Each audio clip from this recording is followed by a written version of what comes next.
So we really hope that today's session will provide you with some real practical advice and takeaways to help meet some of your more immediate challenges. We know that there's a lot more to effective homework than a typical regular team check-in or shared kanban board. And today we'll be exploring some of the practicalities of both transitioning to and maintaining performance in a new working environment successfully. So before we begin, some introductions. So our speaker today is Mark Bilney, Managing Director of Learning and Development at Go Beyond Partners, and he's responsible for the design, development, and delivery of our externally facing global training and coaching programs. A specialist in the psychology of high-performing teams and culture change, honed during a 15-year career as a management consultant, Mark also has a previous life in the Royal Air Force as an engineering officer, working in a variety of leadership roles, including as a leadership training officer at the Royal Air Force Officer Training College. With a combination of psychology and leadership, we can offer, with his combination of psychology and leadership, we can offer a deeper perspective as we prepare for the unique challenges presented by long-term remote working. And Mark's also supported today by me, Dave Hayward. As part of the marketing communications team, I'm responsible for developing and delivering our insights and expertise to you in order to respond to both current priorities and upcoming challenges. We'll also be taking questions at key points, and I'll be monitoring and facilitating questions that come in from you today. So you can either raise your hand to ask a question verbally, or there's also a questions panel on your GoToWebinar application where you can type questions in. While we may not have time to respond to each and every question today, although we will try to do our best, we'll ensure that as part of the follow-up, we'll try to cover off anything that we don't have time for. So now I'll hand you over to Mark.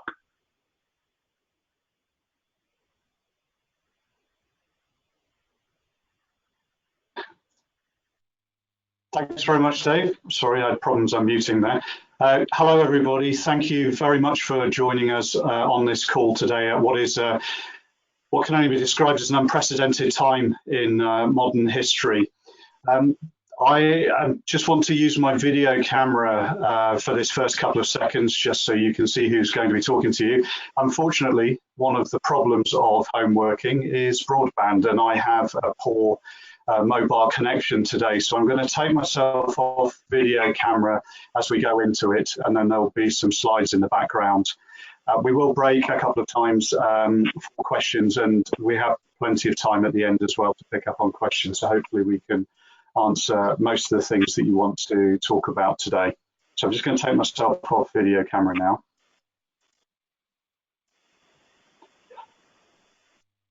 Okay, so our webinar today is entitled Building Resilience and Maintaining Productivity During Extended Working from Home. It neatly breaks down into several elements, and in this session we're going to focus on the first 2 or 3 phases, as I see it, of what we're all going through.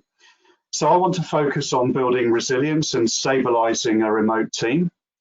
I want to focus on starting to bring productivity back up towards BAU. There's a third phase as well for us, which is about optimizing these new ways of working for the new reality. And this is going to be covered in a separate webinar, so we hope to make this part of a series. Dave's explained the question and answer format, so I'll move on now with the rest of the webinar. So in terms of context, COVID-19 has had a quite frankly incredible impact on the globe in a relatively short space of time. It's touched pretty much every walk of life for us, and that includes the way we conduct business. Some of those changes to the ways we work require, as a result of what we're going through, are likely to stay for good. So the impact on our people, our ways of working, and our interactions and our finances are quite staggering. That go beyond partners, as in many businesses, with the possible exception of Tim Martin of Wetherspoons, our first priority has been ensuring that our people are okay. In our case, they were spread all over the world, so we had to go and get them as borders were closing and as the flights were cancelled. The next challenge was ensuring they were able to then work effectively from home.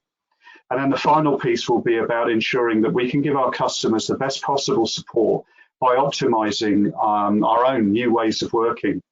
And that's the way I want to approach this subject today and in the following webinars, by looking at those first few elements of that approach. It is a big area to cover, but we will talk it through and get you thinking about things, and also provide you with some checklists and help to plan how you go through the phases. Now, the joy of talking to our Service Excellence Network is that we know we have a lot of experienced business leaders out there and experienced continuous improvement leaders and practitioners. The joy of that is that you have templates and tools that you can already adapt to the current situation. So I'm going to get you thinking about the psychology of the situation that we're in at the moment and how to steer your team through it.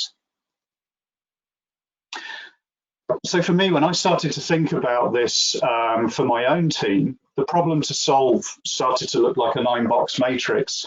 Not the usual tool of the management consultant. We much prefer a good 2x2, but a 9-box one.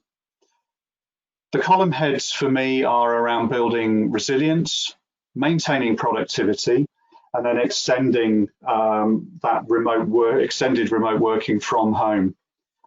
The rows are the sort of phases that we're having to think about, which is that stabilization phase, moving through into business as usual, and then into optimization.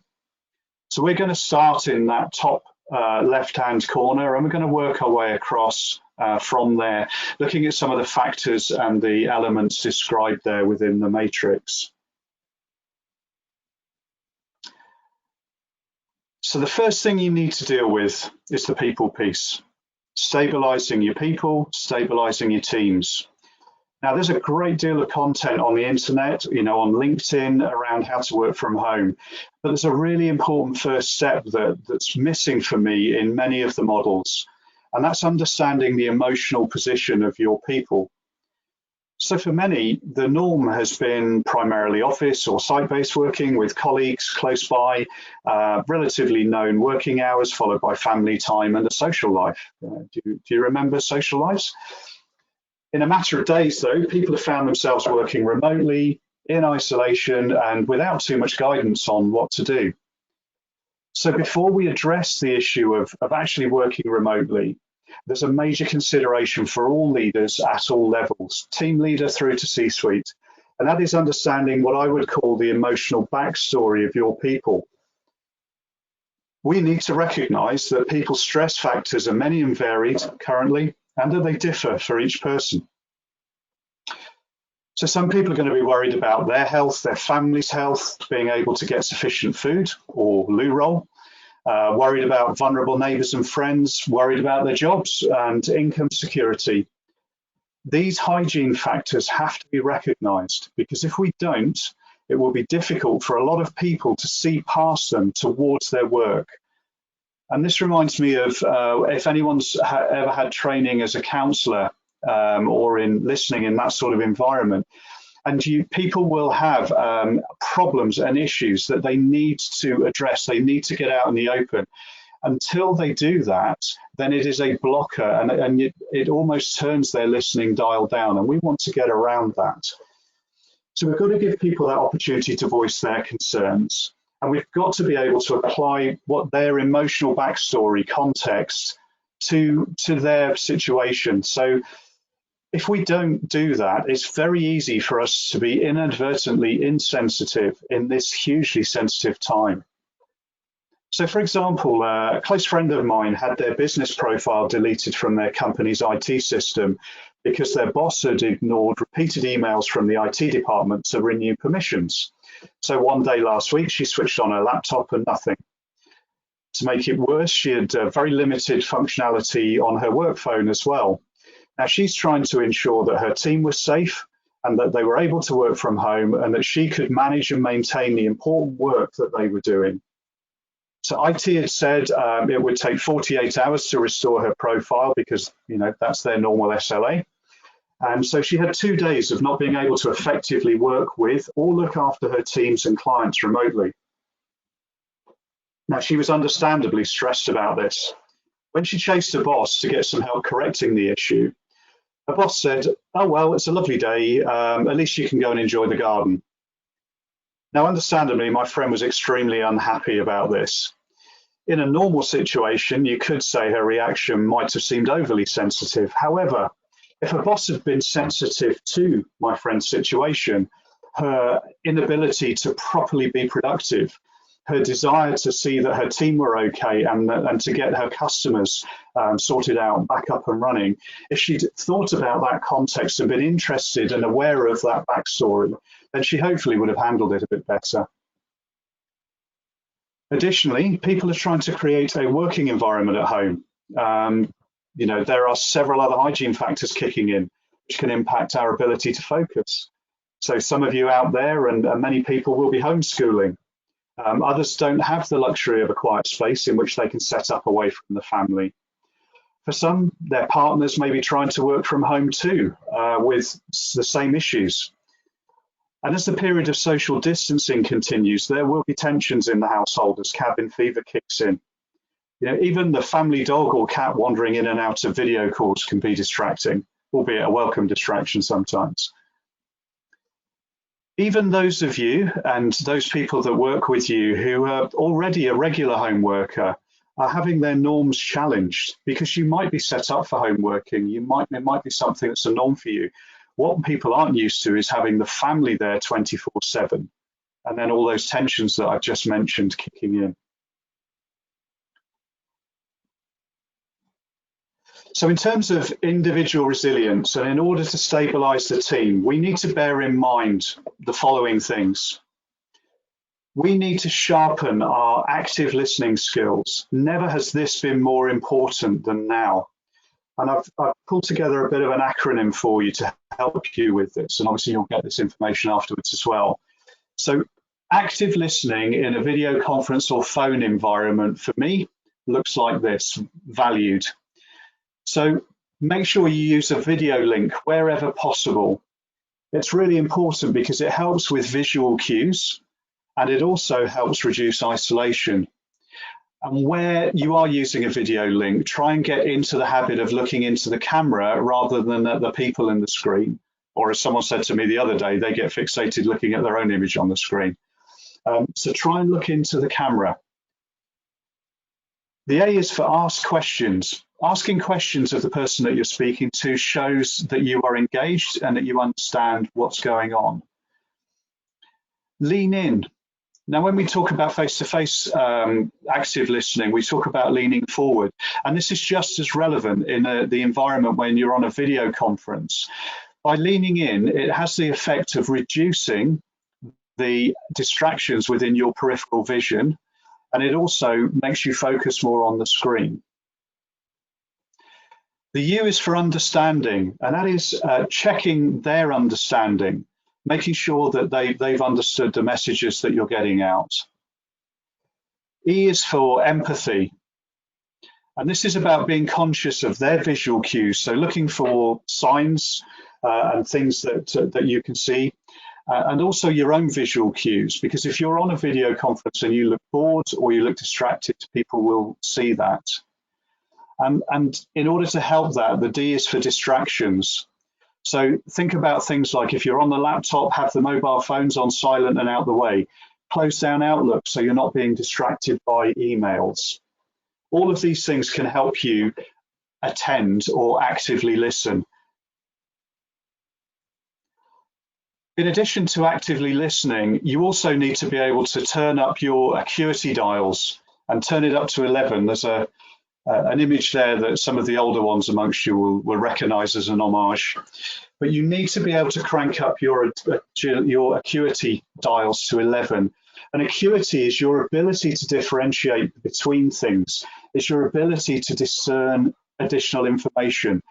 So you may have experienced something where you're waiting for a lift and the door's open and there's a couple standing in the lift and they're not saying anything, but you really feel an atmosphere as you walk into the lift and you know that they've had an argument. That's your acuity skills, picking up on information in the room other than, words. So let me give you an example of how important acuity skills are. And this has actually happened to me over the weekend. So I had an email conversation with a colleague over the weekend, and in that conversation where he was sending a potential opportunity to me and connecting me with somebody, I made a couple of small silly errors in batting things backwards and forwards. So when we finally got the email right, I went back to him and said, really sorry about that. I'm absolutely overwhelmed with work. Now his response was, no worries. His response wasn't, are you okay? Is there anything that I can do or we can do? It was, no worries. So it's very, very easy to miss some of these cues, and that's why your acuity skills are so important. And the final bit then of this is that we need to be aware of those hygiene factors impacting our people. So be aware of their backstory, their family concerns, their personal health concerns, any job security and financial worries, and any home working infrastructure worries that they might have as well. Now, we may not be able to answer or even change some of those worries, but just by listening to people, and I mean properly listening, not listening while answering emails, listening, it will provide some comfort.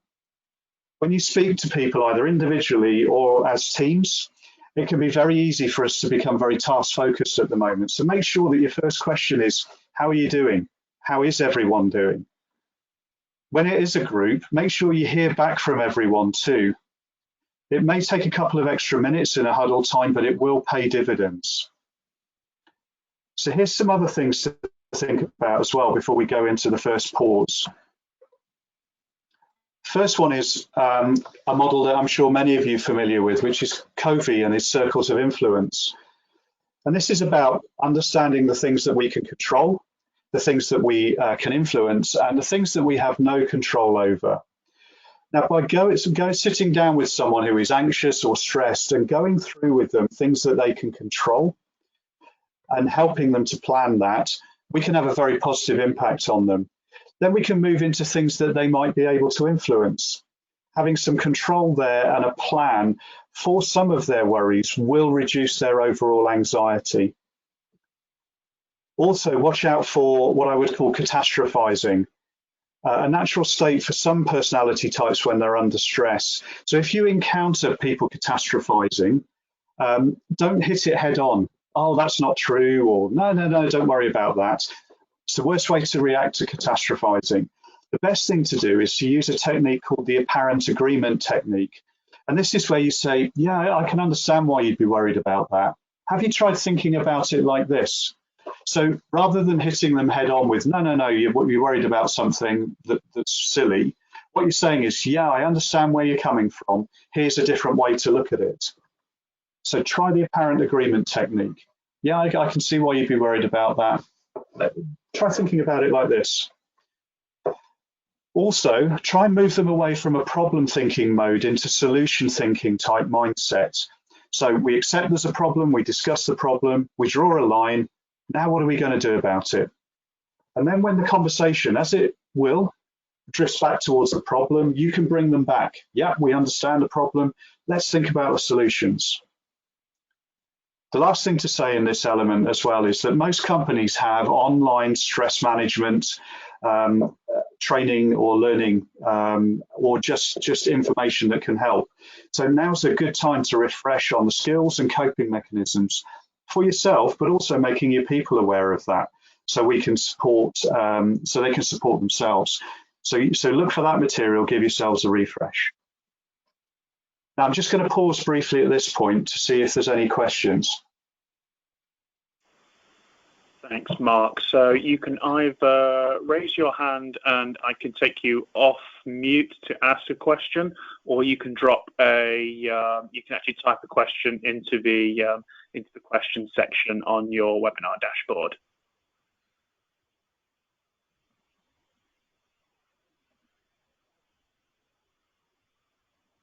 Dave, if we get any questions up, if you could read them to me, that would be useful. I'm having a problem here at the moment. Everything else seems to be fine. I'll keep them at this end. We'll just give a couple more moments in case there are any, and if not, then we'll crack move on. We have a question from Ankit. I'm just going to put you off mute, so ask them. Thanks, Mark. My question is, at times there are some important decisions that are pending, prior to the time when we were working at office, and because of the current priorities, those things have been parked at the backside. And when we are trying to chase with the people whom we have to get those decisions, they are saying that they're quite busy. But they are quite strategic as well. So how to handle these types of situations? You can wait for a while, but how long can you wait? And how to respond in such situation for those questions or scenarios is my question. And it's a very good question as well. There's a lot of this around at the moment. Our IT departments are absolutely inundated trying to help people set up for working from home.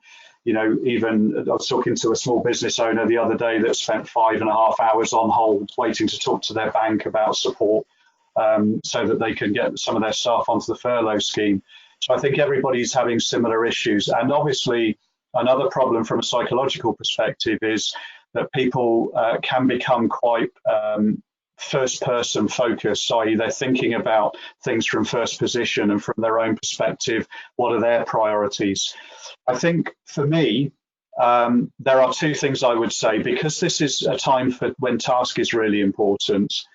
One of the things is thinking about escalation channels and how do I use that appropriately and not leaving it too late either, as I'll mention something in a little while about that. But certainly, who can I get to help me move this along? It might be an escalation channel. It might be somebody that you know in your wider network who is a key influencer who might be able to put a word in. I think that's important. And also where you do get a chance to have the conversation with the individual concerned, there's an influencing piece here, which is about helping them understand not just what you need, but also how it will benefit them if they can help you with that. It's effectively a sales job. We want people to understand how things are going to, people buy things for their reasons. So a person's going to buy into your idea or put you into their priority list because they understand that actually there's a benefit for them. It's just unfortunately a natural, unconsciously selfish thing we all have. So that would be my advice, would be use your network or escalation channels where you have to. And also think about the conversation so that it sounds advantageous to the person that you need to get it through. Okay, thank you. Okay, so let's move on, and then we'll have another break for questions as well. So I want to talk about getting the team from that stabilized position towards business as usual. And a key part of stabilizing the team, which will also evolve as you go through into BAU, and that is about communication. Now, there's several different factors to consider here when asking the whys and whats of communication. What is the purpose of each communication? Why am I proposing that particular communication channel? When is the best time to do it? And what's the required frequency? One of the things you will have already experienced, I'm sure, is that everyone now sitting at home with a phone and a laptop, the number of calls per day and the volume of emails has increased dramatically. As part of preparing for this webinar, in my own case, I looked at last week, Monday to Friday, and in that period, I received 900 emails. So this has the double impact of overwhelming people with information, much of it non-value add, if we're honest, and reducing people's ability to be productive. I'm talking regularly to people at the moment who over the last 7 working days have averaged around about 6 to 7 hours on video conferencing and calls. That's not productive and it's not sustainable. People are opening up WhatsApp groups galore. So we have been hit by Skype, Teams, Movi, WebEx, Zoom, email, calls, texts, instant messaging, Facebook, WhatsApp. Now, the intention is good. Keep people informed and reduce the feeling of isolation. But let's think about the communications execution. If we've learned anything at all from email as a communicating medium, it's that, more is not always best. So let's have a think about it, and ask yourself this simple question, because discipline is key to getting this right. So what is the purpose of my proposed communication? Yeah, is it a welfare call, just checking in on team health and a well-being check-in? Is it to inform them? No action required, maybe it's more of a listening call. Is it about productivity? Is it an interactive discussion? Is it social? So is it an informal channel? Is it necessary? Yeah. What do I want them to do as a result of what I send or of the call that I set up? So if we think about those in a little bit more, what am I proposing? Why am I proposing this particular communications channel? Does it support what I want to do? Does everyone have access to it? A really interesting fact that came out of home working is that when people have to dial into a video conference because they can't be in a VC environment, there's a lot of evidence to show that people feel like second-class citizens on that call. So we have to be aware of that second-class citizen syndrome and how we get around that. Can we use video? Yeah, where possible, this will help with the team dynamic. It will reduce feelings of isolation. It also shows where people are focused on the call. And I'm sure you've all seen that on video conferences where people forget that they're on video and you can see them doing their emails or doing something else. So it helps with the focus side as well. And we need that to be productive. Think about when the best time to call is. Do I know what the distractions are for my team? Think about that family and homeschooling piece. Am I better to set something up before they're trying to settle the kids down to some homeschooling or afterwards? And what do I want them to do as a result of that particular communication? That could also impact when you have the call. Think also about the standard working day, because as we move through into business as usual, the standard working day may no longer be the right unit for measuring how we work. Is it necessary for people to be on the phone or ready to go from 9 till 5? Can we flex around that? Can we be outcome focused instead of hours focused? And that's something that we'll build on as we move through the webinars and we start to move towards optimize. I'll talk about that more. And then think about the frequency of the communications. What is the optimal here for making sure the team are communicated with well without being bombarded? Remember also that initially, when we're establishing a new way of working with a potential change like we've got at the moment, they might need more frequent communication up front initially. With my own team, we've gone to daily morning huddles where prior to this, we had one on a Monday and then a catch up later on the Friday. But every morning now we're having a short, sharp huddle to make sure that everything is on track for everybody. So think about that. And also, as teams stabilize, you will be able to thin those calls out and reduce the amount of time people are spending on calls. But you need to check in frequently. This is going to be an evolving thing. So as you feel the team stabilizing, as you feel them settle, then you might be able to start thinning out some of those communications that you're doing. Where you can, though, involve the team in this planning. So it's not an edict, but a team approach. It's very easy for people to start feeling micromanaged in this new remote working reality that we're in. So involving them in planning your team working approach really helps them feel empowered. And remember that most dangerous time sucker, the email reply to all. Yeah, really think and really encourage your people to think about using reply to all. Is it really necessary? Think about the volumes of emails that are flooding your inbox and other people's.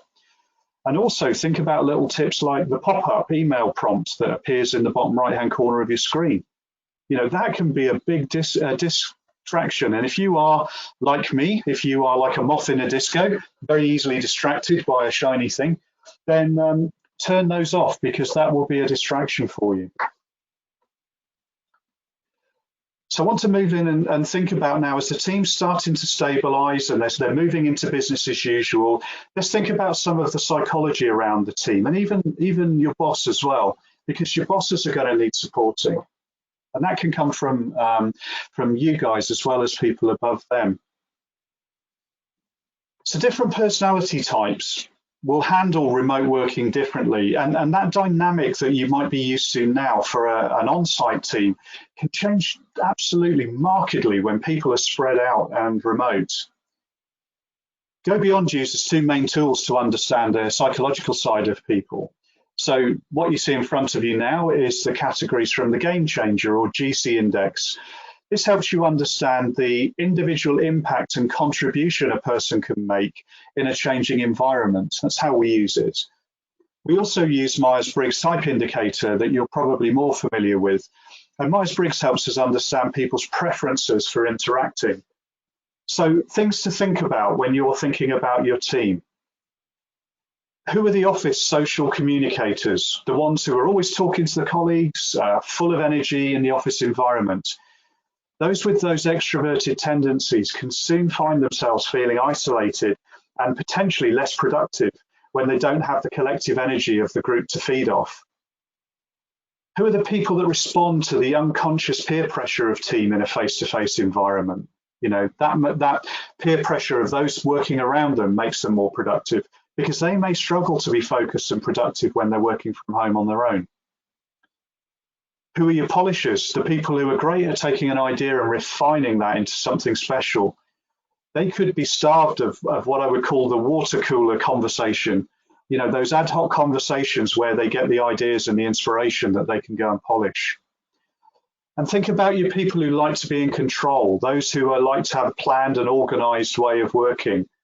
They like to get stuff done. They don't always react well to change. And they often find that, you know, if they can't stick to a plan, they may struggle in this ever-changing environment. But it's not all negatives to think about as well. Think about the strengths within your team.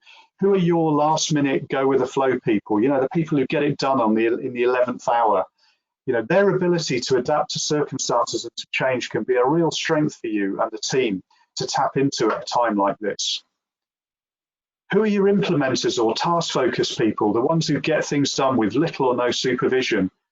They may need less management effort and they can be a real strength in getting your team back into productivity, especially if you can shield them from a lot of the noise and the non-value add activities that are going on. And then who are your people-focused team members? Because they can support you with building social cohesion and morale. So I'm going to pause again at that point before we look at the maintaining productivity, see if we have any other questions. Hi, Mark. We did have a question earlier, which I think is still quite relevant now. So the question is from Jesse, and it reads, expect we need to sell our services internally as CI professionals differently. Improvements may not be a priority, but for example, operational excellence tools may be prioritized. So thinking skills matrices based on current scenarios. What are your thoughts on this? Yeah, absolutely right. Yeah, there is a really significant part for people with your skill set to play here.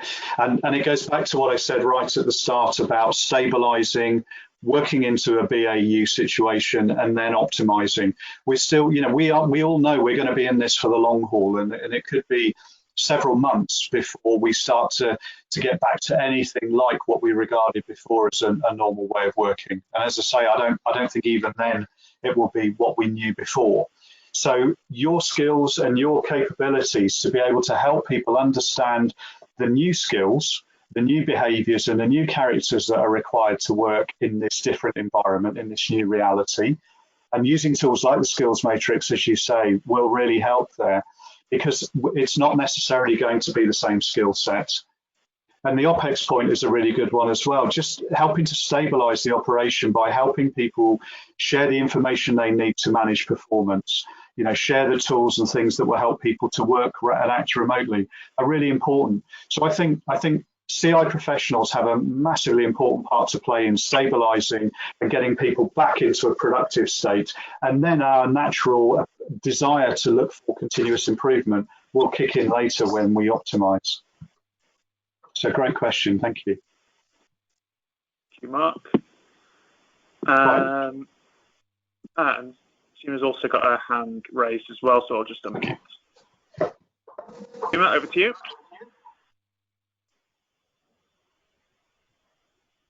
Hello.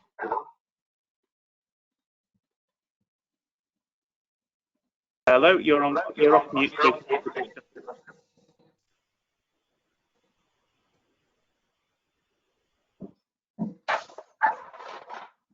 Maybe we can pick that one up at the end then, Dave. Yeah, absolutely. Okay. Okay, so we've looked at resilience, we've talked about the personal resilience side of things. I want to talk about the productivity side of things now. This slide, just some things to think about in terms of the impact of remote working. The quick and dirty estimates at the moment that are flying around about the impact of quick mass home working in organizations is that productivity is likely to drop by around about 25% in the short term. So once we've addressed those hygiene factors that we talked about in the first part of the webinar, our teams addressed as best we can. We've looked at how we get everybody linked, how we consider the new team dynamic in a changed environment. Let's look at some of the keys now to getting people back and thinking about productivity and maintaining levels of productivity. So some of the key areas to check off, first of all, work-related hygiene factors as opposed to the individual hygiene factors. Does everyone have access they need to the systems they need? Do they have the hardware they need? Yeah, I mean, that could be laptop or phone, but it could be as simple as headset, or a conversation we had a few days ago about trying to source 15-meter LAN cables for people who were quite far away from their router. I'm also seeing an alarming lack of flexibility or reactivity from some IT departments currently. And anecdotally, I've heard too many stories about standard SLAs being quoted and not my problem mentality. So, you've got a job to do. You're trying to get people up and productive. You need to think about that side of it as well. If you're going to run into 24, 48-hour SLAs, then make sure that team leads are getting those connectivity requests in quickly. Performance management as well. Let's think about that. And I'm talking about performance management from a productivity perspective, not an individual poor performer type way that we use performance management in an HR context. So do we have the appropriate measures in place? And do we need any additional measures, or do we need to drop any measures because of any change of task or focus with what's going on at the moment? And where we do need to think about our measures, are we able to assess performance using our good lean measures around quality, cost, delivery, safety, and morale? Morale's a really interesting one for me at the moment because morale is going to need much more than a smiley face on a whiteboard over the coming months.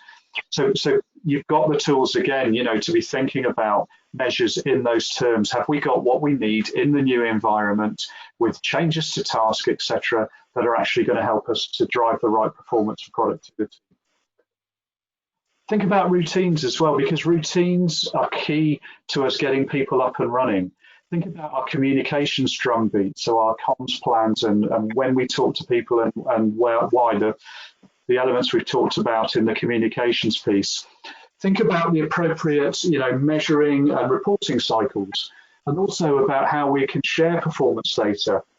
And it might be that we have some sort of screenshot quick fix that we use initially until we can get something else up and running.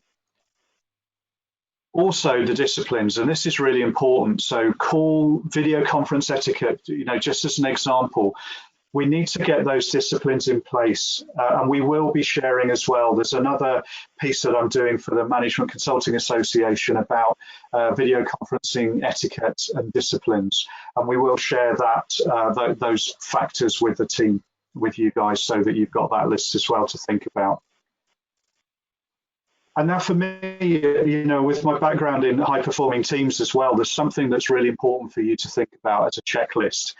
Any high-performing team needs to have the following things, and if it's got these things, it can operate. So again, where you're helping teams or where you're working with your own teams, think about, have I set them up for success? Do they have these things in place? Do they have clear goals? because those goals might have changed in the last week or two. Do we have clear roles and responsibilities with flexible deployment? And what I mean by flexible deployment is the ability for people to take responsibility if somebody in the team went down, if they had any issues, if you had to take on additional tasks, how would we make that work? Teams need clear rules and boundaries at this time, particularly where communication is more difficult because it's remote.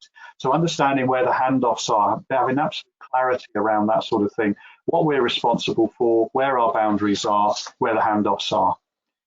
And teams need a lot of positive reinforcement at the moment. It's very important in a crisis. So where are the opportunities to thank, to reward, to call out people who are doing a great job so we can build that positive reinforcement? And that's different to feedback. So lots of teams need lots of feedback, information I can use to improve my performance. Some of that, might not be positive information, but if it's done in the right way and it's information people can use to move on to do better, then feedback is really valuable. And finally, that real-time data, as we all know, the importance of data in terms of high-performing teams. So again, when I do this in a face-to-face, in the good old days of doing this as a face-to-face classroom exercise, it's incredible how many people will sit there and not be able to tick off more than 2 of these as being in place for their teams. So it's really something to think about. Now, lastly, in this piece, I just wanted to get you thinking about you. Okay. One of the first rules of first aid is don't become part of the problem. So your ability to be resilient and to restrain to sustain your own health and performance is essential. So think about some of the following things. So Barbara Oakley's Pomodoro is a good one. It's called the Pomodoro after her tomato-shaped egg timer that she had in the kitchen.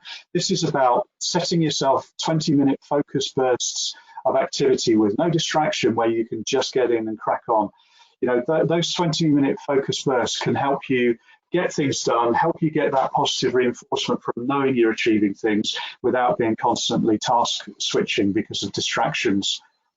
Block out any slots you can in your diary for thinking time. Make sure you've got them in there, because if you don't, other people will fill your diary and you will have no thinking time.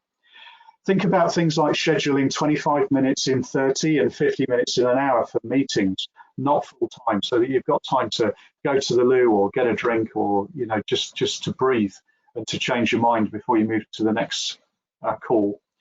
And be productively critical of things when you're asked to join. What do you want me to add? What do you need from me?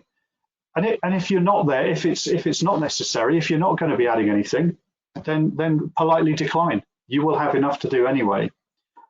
And don't try and do it all yourself. Where you can, delegate or share the load. This will also have the impact, those of you that have teams, of empowering the team as well. So remember that you are no good to anybody if you burn out. I think it's fair to say never in our lifetime has the need for leadership at all levels, government, corporate, department, team, family, been so pressing as it is now. So lead by example.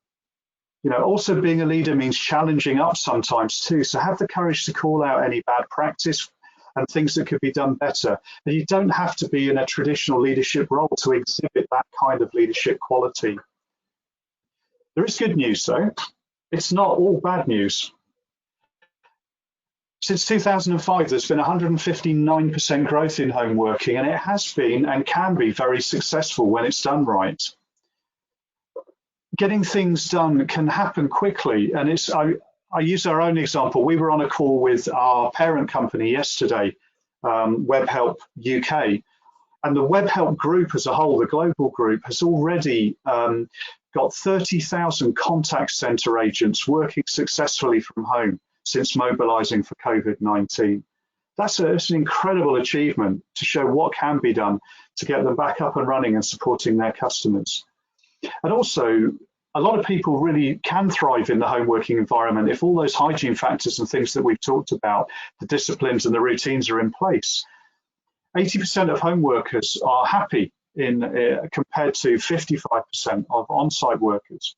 And we can share where that survey information comes from. But so there are some good things that can be done. So I want to just leave you with some tips, some things to think about, okay? So make sure you understand the emotional state of your team. And if you've got direct reports who leads teams as well, then make sure that they are following your leadership example. In this most difficult times to show visible leadership, this is when we need it. So you can lead by example here as well. Get your communication strategy and execution right as well. Think about what we talked about with the reason, the frequency, the channels, and review it regularly as this crisis evolves so that you can start to step down where you don't need so much communication. You can introduce new things as appropriate. It will evolve. Use your device cameras for meetings as well, wherever possible. Reduce that feeling of isolation. It increases inclusivity, and it helps with focus as well. And where you're using things like Teams, use the record function so that you can record those sessions, and people who maybe couldn't attend or want to go back and clarify something have that information. It's really helpful. My own team, we switched very quickly, probably about day 2, we switched to video for all of our meetings, and we've all found it really helpful and feeling much more as a team. In fact, we're probably talking more now than we were previously. When you ask a question, make sure it's inclusive and make sure it's open. And where it's to a group setting, make sure you go around that group and watch out for people who don't appear engaged. Get them on, re-engage them. Really important. Think about social channels for communication as well as the more formal business channels. One of the things my team's doing 2 days a week now, we're having a virtual coffee break on a Tuesday and Thursday where we don't talk about work. We just have half an hour with a coffee where we all just sit and talk about how everybody is. So think about some of those social channels. Again, we don't want to flood people with communications, but we do want to have the appropriate channels for the appropriate things. And look out for all those opportunities to positively reinforce people, because they are going to be feeling stressed. They are going to be trying to find their way. And wherever you can say, great job, that was good, love the way you did that, let's share that with people. Those little things will really, really sort of help people through this. Get your routines and your disciplines established early. Yeah, so get the team into an operating rhythm. Will actually give them focus and take their mind partially off a lot of the hygiene things that they're dealing with, and help them focus. It does help. And to help support that, enforce the disciplines and the etiquette for the ways of working. So we talked about things like video conferencing etiquette, etc. Don't let it drift. And my final comment on that, as a mountaineer, as someone that is a hobby, has done a lot of climbing, we always used to say in expeditions that, your admin was only ever at its best on day 1 and then would go downhill after that. And it's the same. It's very easy to get these things in place and then let them drift. So make sure you keep on the disciplines, keep on the etiquette until we've driven it in to become new ways of working. So that's the end of the webinar from my perspective. It's what we've tried to do is give you some thoughts about the team and getting the team right, and about the psychology of it, and also some checklists within there as well. So things when you are busy, when you are stressed, that will help you focus. So I'd like to throw it open again now for questions. Thank you, Mark. Seema, I can see you've still got your hand raised, so we'll try unmuting you again if you still want to ask your question. Over to you.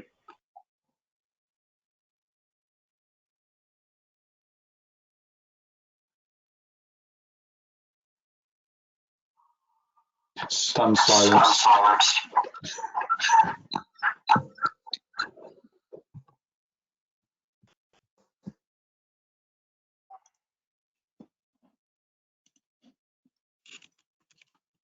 Any more questions? Anything anyone would like to go over?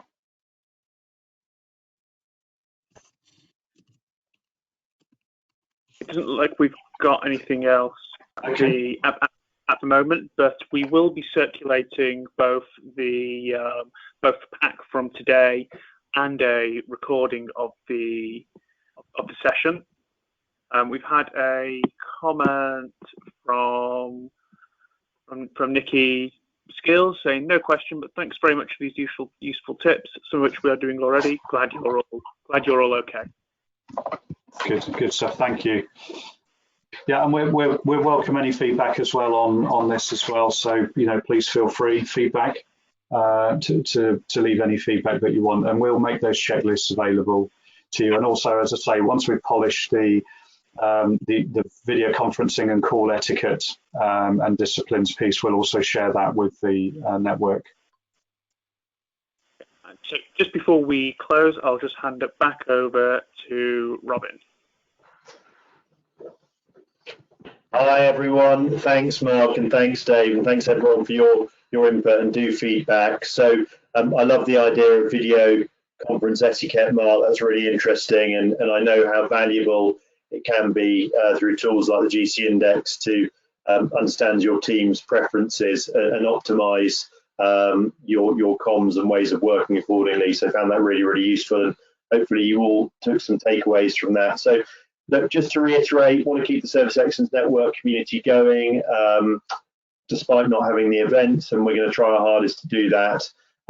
Any questions on membership, do come back to me, but good to see you on the call, and any questions, do let us know. All right, thanks. Good to see you all, guys. Bye.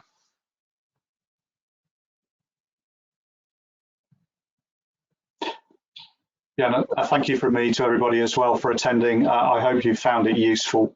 And we are, as always, here for any questions. If you need any support, then please just drop us a line and we will do what we can. And Dave, thank you for helping me with the webinar. Thank you. Okay, take care, everyone. Bye-bye. Thanks all. Bye.